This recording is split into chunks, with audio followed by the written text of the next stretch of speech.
చాలా ఇష్యూస్ ఉన్నాయి సార్. ఇప్పుడు ఫుడ్ కోర్ట్ నుంచి సార్ మేము డబ్బులు ఇచ్చి పే చేస్తున్నాం సార్. యాజ్ ఏ రెస్టారెంట్ అన్న డబ్బులు ఇచ్చి పే చేసినప్పుడు కొంచెం వాళ్ళ సర్వీస్ అన్న నీట్గా ప్రొవైడ్ చేయాలి కదా sir. What ever it is అదే సార్ మనం కోరుకున్నాం.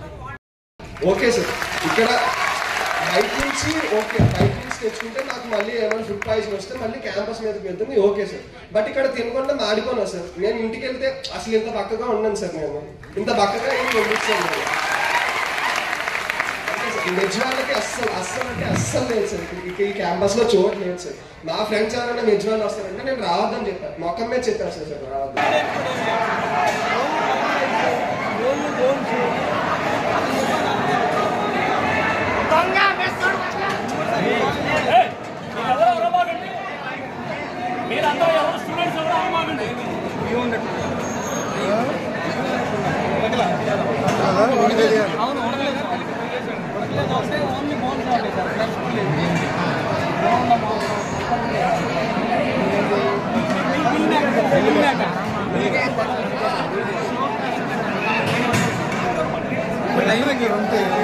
డిస్టర్బెన్స్ ఉంది. స్టూడెంట్స్ బయట ఉంటే